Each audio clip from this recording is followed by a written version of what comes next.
اللہ کے نام سے شروع جو بڑا مہربان نہایت ہی رحم کرنے والا ہے۔ نبی پاک صلی اللہ علیہ وآلہ وسلم نے فرمایا، جو شخص مجھ پر ایک مرتبہ درود پاک پڑھتا ہے، اللہ رب العزت اس پر 10 رحمتیں نازل فرماتا ہے، صلی اللہ علیہ وآلہ وسلم۔ امید کرتا ہوں کہ آپ جہاں بھی ہوں گے بخیر و عافیت ہوں گے اور اپنے اہل خانہ کے ساتھ خوش بھی ہوں گے۔ اللہ رب العزت آپ کی دین اور دنیا میں برکتیں عطا فرمائے۔ ناظرین کرام، حضرت داتا گنج بخش علی حجویری رحمۃ اللہ تعالی علیہ اپنا ایک آپ بیتی واقعہ بیان کرتے ہوئے فرماتے ہیں، ایک مرتبہ میرے ساتھ ایک واقعہ پیش آیا اور میں نے اس امید پر اس کے لیے بڑی جد و جہد کی کہ وہ حل ہو جائے، لیکن وہ حل نہ ہوا، اور اس سے پہلے بھی مجھے اسی طرح کا ایک مشکل مسئلہ پیش آ چکا تھا جس کے لیے میں شیخ بایزید رحمۃ اللہ تعالی علیہ کی قبر پر جا کر مجاور ہوا، تب وہ حل ہوا تھا۔ اس مرتبہ میں نے وہی رستہ اختیار کیا اور 3 مرتبہ ان کی تربت پر جا کر مجاور ہوا تاکہ وہ مسئلہ حل ہو جائے، لیکن پھر بھی حل نہ ہوا، جبکہ میں اس کو حل کرنے کی کوشش میں روزانہ 3 مرتبہ غسل اور 30 مرتبہ وضو کرتا تھا، لیکن اس کے باوجود وہ حل نہ ہوا۔ تو میں اٹھا اور خراسان کے سفر کا ارادہ کیا۔ سفر کے دوران ایک رات میں برکش نام کے ایک گاؤں میں پہنچا۔ وہاں ایک خانقاہ تھی جس میں صوفی نما لوگ اور ان کی ایک جماعت موجود تھی۔ ان لوگوں نے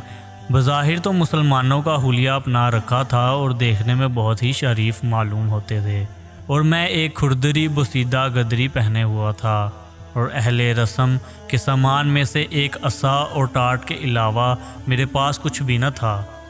اس جماعت کی نگاہوں میں سخت حقیر معلوم ہوا۔ کسی نے مجھے نہ پہچانا اور وہ آپس میں رسم کے انداز میں کہتے کہ یہ شخص ہماری جنس میں سے نہیں، اور سچی بات بھی وہی تھی جو وہ کہہ رہے تھے کہ میں ان میں سے نہ تھا، لیکن مجھے مجبوراً اس رات وہاں رہنا پڑا۔ مجھے تو انہوں نے ایک بالا خانے پر بٹھا دیا اور خود اس سے اوپر والے بالا خانے پر چڑھ گئے،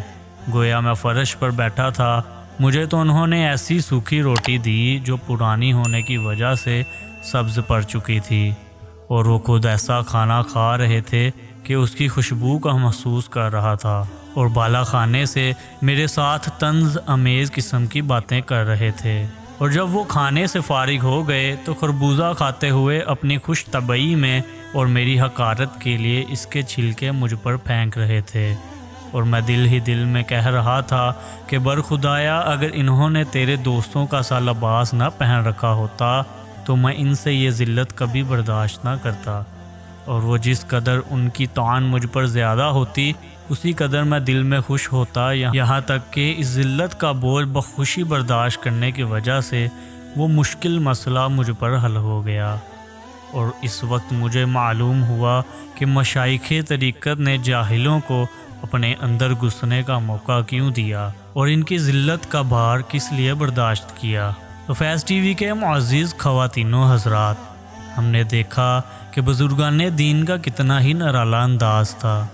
وہ لوگ جو صرف بحولیہ مسلمان نظر آ رہے تھے، ان لوگوں نے کس طرح حضور داتا گنج بخش علی حجویری رحمۃ اللہ تعالی علیہ کے ساتھ طنز کیا اور ان کے ساتھ برا سلوک کیا، لیکن قربان جائیں ان اولیاء کرام پر کہ جن کے معاملات اس طرح کے تھے کہ وہ ان چیزوں سے بھی سبق سیکھ لیا کرتے تھے اور کبھی کسی کو دل سے بد دعا نہ دیا کرتے تھے۔ اللہ پاک سے دعا ہے کہ مجھے اور آپ ہم سب کو زندگی صبر کے ساتھ گزارنے کی توفیق عطا فرمائے۔ آپ سے یہ گزارش ہے کہ چینل کو سبسکرائب کر دیجئے تاکہ دین کے بارے میں کچھ نہ کچھ معلومات سیکھنے کا موقع ملتا رہے۔ ملتے ہیں اگلی ویڈیو میں، تب تک کے لیے اللہ نگہبان۔